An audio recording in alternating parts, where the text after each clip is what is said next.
तो एक अच्छा माहौल Selamünaleyküm. बनता है। Mana doktor तो Lülek var mı? टेंशन करने की जरूरत नहीं है, रिलैक्स होते Max हुए Klinik देखते हैं कुछ aslında ऐसा en चिंता kişilik नहीं है, आराम से रिलैक्स होकर खा पी के ortoped रहेंगे। और onkolog ये hesaplanады. जो आज प्रेजेंटेशन है ये बोन कैंसर के ऊपर है। मैं मैक्स हॉस्पिटल में आपको एक बात बताऊं कि कैंसर इतनी तेजी से बढ़ रहा है आजकल। और आज ही मैंने ऑपरेट किया, और किसको ऑपरेट किया पता है? हमारे पिछले 5 साल में मैंने देखा कि फ्रेंड के रिलेटिव्स में भी ऑपरेशन होने लगे। फिर पिछले 1-2 साल से मैं देख रहा हूँ कि खुद फैमिली में भी first second degree third degree relatives में से क्वेरी आने लगी कि भाई इनको ब्रेन का कैंसर हुआ। तो कैंसर आज के समय में काफी तेजी से बढ़ रहा है। और पहले होता था कि एक ही डॉक्टर रहता था जो हर चीज ऑपरेट करता था, कुछ भी कैंसर आया सर से पाँव पर काट दिया हटा दिया। बट अब चीजें बहुत बदल गई है। पहले के लोग जो रहते थे वो ये बोलते थे इलाज कराया तो भी पेशेंट नहीं बचा, हमने उसको दवा दी, दवा से ही बन गया।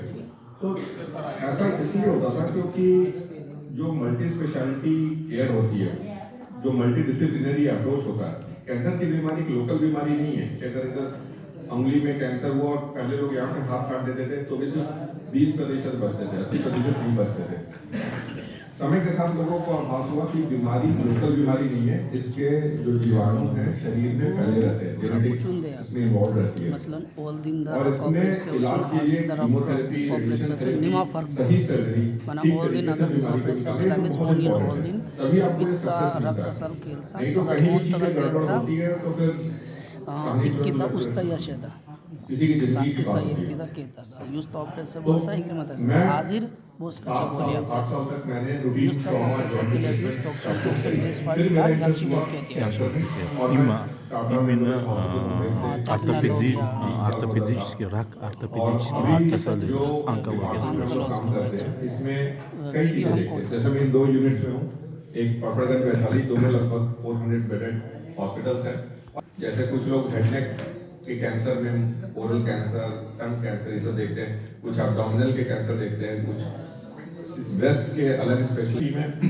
इसमें रेडिएशन मेडिकल पीडियाट्रिक ऑन्कोलॉजिस्ट लोग फोकस करते हैं। तो अपने डिपार्टमेंट में क्या देखता हूँ, क्या क्या चीजें हम लोग देखते हैं। तो बोन ट्यूमर तो सबसे कॉमन ही है, मतलब बेनाइन ट्यूमर्स हो गए, सिस्ट कहते हैं जिसको, उसके सर्जरीज, कैंसर के सर्जरीज, मांसपेशी का कैंसर, सॉफ्ट टिश्यू ट्यूमर्स। कई बार ये ट्यूमर हड्डियों में भी फैलते हैं, स्पाइन में भी जाते हैं, वो सारी चीजें हम लोग देखते हैं।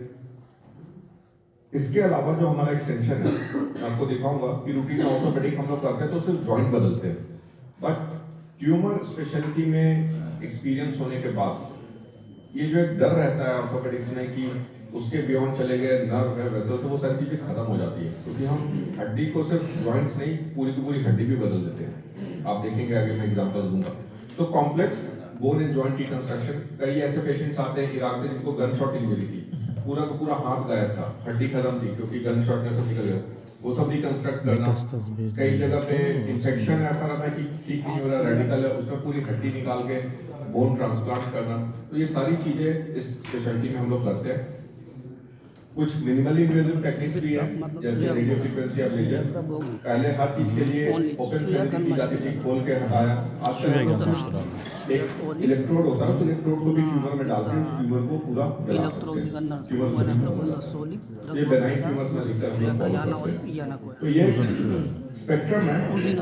तो आपके पास इससे रिलेटेड कोई भी चीज हो तो आप बिल्कुल इसकी क्वेरी भेज सकते हैं, और मैं हमेशा ट्राई करता हूँ कि वन टू वन इंटरेक्शन है जो भी है उससे हम सॉर्ट आउट करें। और ऑर्थोपेडिक ऑन्कोलॉजी ऑर्थोपेडिक प्रैक्टिस से थोड़ा डिफरेंट है। ऑर्थोपेडिक जब मैंने प्रैक्टिस करी तो हमें यही डर रहता था कि इधर से नहीं जाएगा, इधर नस मिल जाएगी और इधर खून की नली रहेगी। और जब हम मोक्ष में गए तो पता चला खून की नली और नस को पकड़ो, उसको बचाओ और फिर बाकी जो भी कैंसर है सब निकालो।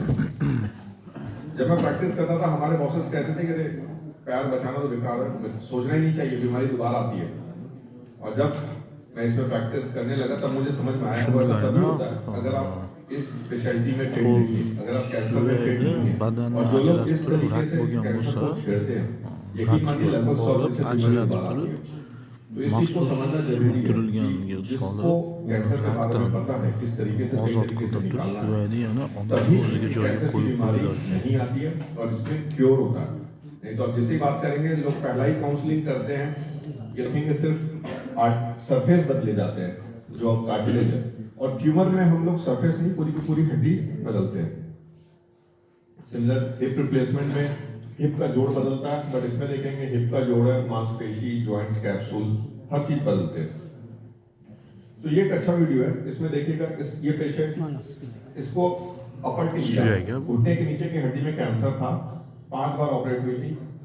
लास्ट टाइम इसको बोल दिया था कि पैर काटना है, तो ये मेरे पास है 19 का पैर होता है। तो आप देखेंगे इस तरीके से निकालते हैं कि इसको फ्रैक्चर है, बट इसमें से भी कहीं से भी खून की ड्रॉप भी बाहर नहीं निकलती है। हम इस तरीके से कैंसर को निकालते हैं। इसको हिलाने पे एक लेयर ऑफ मसल्स हर तरफ से इस बीमारी को कवर करके रखता है। आप देखेंगे ये सब इसको रोक करके रखा हुआ है, क्योंकि कैंसर के बियॉन्ड जो नॉर्मल टिश्यू है हम उसको वहां पर इंटैक्ट रखते हैं, ताकि इसके कीटाणु एक ड्रॉप ब्लड भी उस जगह से बाहर नहीं निकले। ये सही तरीका होता है। मिथोलॉजी में पढ़ते होंगे कि वो राक्षस का सर से जहां जहां खून गिरता था वहां पर राक्षस जन्म लेता था। कैंसर की भी बीमारी ऐसी है। ऑपरेशन करते वक्त अगर इसके ड्रॉप्स गिरेंगे फ्लूइड में तो उस जगह पे कैंसर सीडलिंग हो जाती है, उसके बीज बो दिए जाते हैं जो समय के साथ पनपते हैं। तो इस तरीके से ऑपरेशन करना पड़ता। ये हम निकालते हैं विथ मार्जिन 2 to 3 सेंटीमीटर। पहले इन सब केसेस में अभी भी लोग एम्पुटेशन कर देते हैं कि कुछ फायदा नहीं है, बट ये लड़के को जब मैंने ऑपरेट किया था अभी हो गए 7-8 साल, अभी इसकी शादी होने वाली है। तो अब ये मेरे पास काउंसलिंग कराने आया, करूँ नहीं करूँ, तो बिल्कुल हो गया वारियर। 5 साल के बाद लगभग ऐसी स्थिति रहती कि कैंसर का दोबारा आना के बराबर रहता है। तो और फंक्शंस लोगों की बात होती है कि क्या फंक्शन होंगे, तो अभी ये सब कुछ करता है, खुद से चलता फिरता है, गाड़ी भी चलाता है, अपने बिजनेस में लग गया फादर के साथ।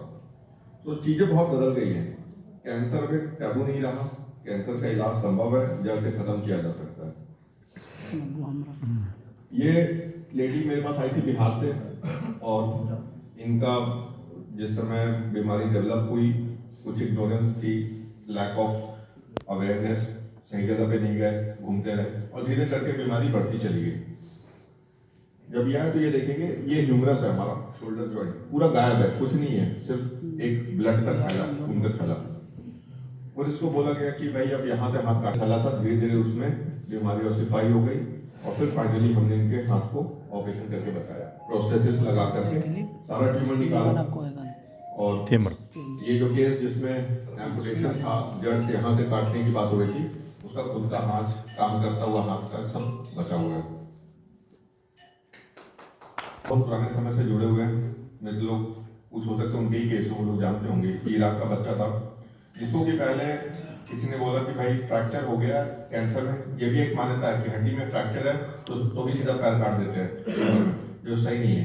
कीमोथेरेपी देके उस हड्डी के फ्रैक्चर को जोड़ा जा सकता है जो कैंसर के कारण है, और उसके बाद हम उसके बचाते हैं। कोई सवाल होगा बीच में पूछ सकते हैं। तो इस केस में आप देखेंगे कि बीमारी इस केस में आप देखेंगे बीमारी पूरी ऊपर तक चली हुई है, तो इसमें हमें पूरी की पूरी हड्डी बदलनी थी, जिसे कहते हैं टोटल बोन रिप्लेसमेंट। लोग हिप रिप्लेसमेंट करते हैं, नी रिप्लेसमेंट करते हैं, इसमें हिप से लेकर नी तक सब कुछ बदल गया। तो अब देखेंगे ऊपर हिप है, नीचे नी जॉइंट, इसका वीडियो भी है।